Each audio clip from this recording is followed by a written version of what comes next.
Well, we got a beautiful day here in Athens, Georgia. You're looking high above a pond right here as part of the Warnell School of Forestry and Natural Resources, and I'm joined by Seamus O'Brien. Hey, Seamus. Seamus is an undergraduate student in the Warnell School of Forestry and Natural Resources. And let me tell you something, Seamus loves turtles, and you study turtles. And you may be wondering, so if you have a farm pond like this, why care about turtles? Why is Ranger Nick talking about this? Well, turtles can tell us a lot about the health, potentially, of your pond. And there's this misconception out there, Seamus. I just want to throw it out there to you. I have been told quite often, I got turtles in my pond, Ranger Nick. They need to be out of there. They're taking up some of the fish in this pond. They're eating them. What would you say to that as we check this trap? I'd say, right here? as we're pulling this one up, Let's check this trap. a lot of the turtles people are worried about in particular are things like snapping turtles. Okay. But a big thing, we got something here. So this is a painted turtle, but a lot of people, when they're worried about turtles eating their fish in their ponds, they're worried about like trophy fish like bass. Yeah. Turtles really aren't these like huge fish predators, especially they're more generalists. Like these guys are underwater vultures. So when there's dead things in the pond, especially they love to eat dead things, algae, snails, mollusks, little tiny things that are just crawling around on the bottom. Really, if they're eating a fish that if they're eating a fish in the pond, it's a fish you don't really want to eat because it's sick or dead. Okay. They're not really that agile, like this, fish killing machine that a lot of people make them out to be. Even snapping turtles is just a lot of the times all they're really eating is like snails and dead things. Interesting. And this is a painted turtle, eastern painted turtle we found. Definitely not a threat at all. And it's going to be a scavenger as well? Yep. So the painted turtles will do it. They'll definitely, anything they come across, they'll just pick it up, eat it, keep your pond clean. Without turtles, you have a lot of dead, nasty things in the water. And they really just kind of help to go through, keep algae down, keep things like snails down, and also really keep dead things down, which really would improve the health of your pond because you have less parasites, less things just rotting in there, and they'll clean it right out and go. They're also an important food source too, because fish do eat turtles. Yeah. Especially baby turtles. Everybody likes to see those videos. Cover your ears, right? Yeah. Everybody likes to see those videos of the sea turtles like running into the ocean, getting picked off. Well, the same thing happens in freshwater. So when they hit the ponds, especially in the spring, you'll see a ton of turtles all at once, and a lot of times you won't see any. So if you have a pond like this, there may be 6, 8 females that nest and lay eggs here.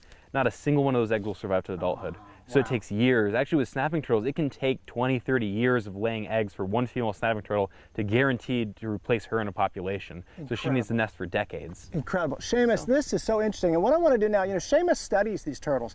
I want to talk with you next about what you're studying with them and why the folks at home should care about that, what you're learning. So let's head on over there next. So look at all these wonderful turtles that Seamus has caught in those traps, and we'll make this quick so we can get them back in the water. But Seamus, I've got an eastern painted turtle. I've got a yellow-bellied slider. Who do you have over there? So I have a common musk turtle, and this is really what I focus a lot of my studies on here at UGA. Believe it or not, I've caught about 40 pounds of these turtles across 2 acres of ponds. So they're just like this. They're like a typical farm pond.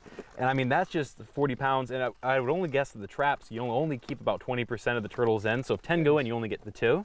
And so that give you an idea of how many turtles there are out here. So what I kind of do is I take these guys, measure them. So one of the fun things to do is to weigh them. And so you can take a little spring scale right here, attach it back on the end of the shell. Be careful you're not on the skin. And you hang them like that for weight, and we'll balance it. Just in case. And say that's 160 grams. So we measure in grams, so that's a couple ounces.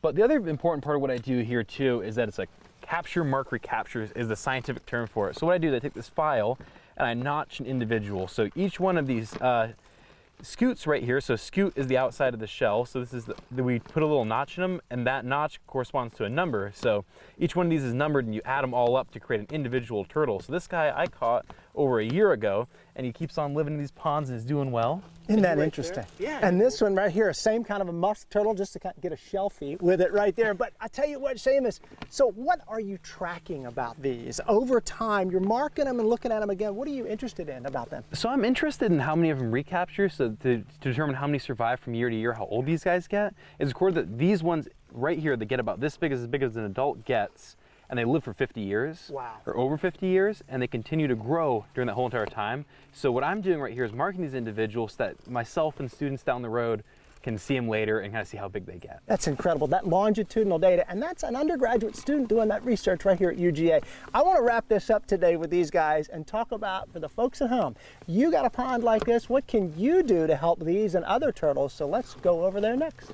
All right, so we put the turtles back in the water. They're out there swimming around, and Seamus, I'm thinking about the folks at home that have got a pond like this or know somebody that does. What can they do to benefit turtles like the ones we met today? So if you want to really have a lot of turtles in your pond, as you can see right here with the down tree, like if something falls into your pond, having basking habitat, if you have a little floating dock or something that'll come out there, they'll pop up onto it, and it's really fun to watch them because they'll bask, they'll stack on top of each other, one after the other. Sometimes they'll roll off of logs. So if you can put a log into your pond, you can put other stuff if you're not running a boat in there or anything, they'll definitely come up and crawl on them, crawl on the logs and bask. But two, you want to be careful when you're mowing. So turtles love pond banks, especially farm ponds, because it's that 45-degree slope, easy to get into, easy to get out of. And so when you're mowing, like early in the morning or late during the day, a lot of times people hit them and can run them over. And then two, driving on, if you have a ride-on mower, you can compress the eggs into a little bit. Okay. And so that's just one of the things to watch those, and also two, not to mess with the nest, because raccoons can smell it. And especially if you go over there and you see a turtle nesting and you pick up the eggs or you move them and do other things like that, the raccoon will smell it and they'll come in and take the eggs out. But if you ever do need to see turtle eggs too, you don't pick them up.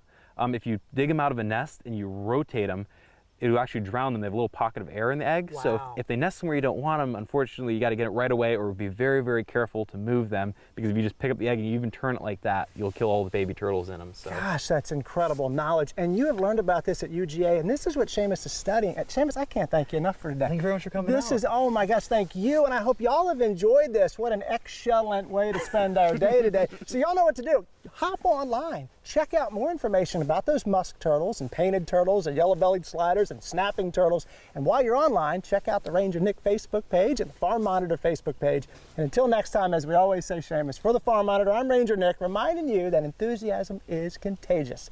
So pass it on. Y'all, thanks so much for watching. We'll see you right back here again, this time next month. See ya.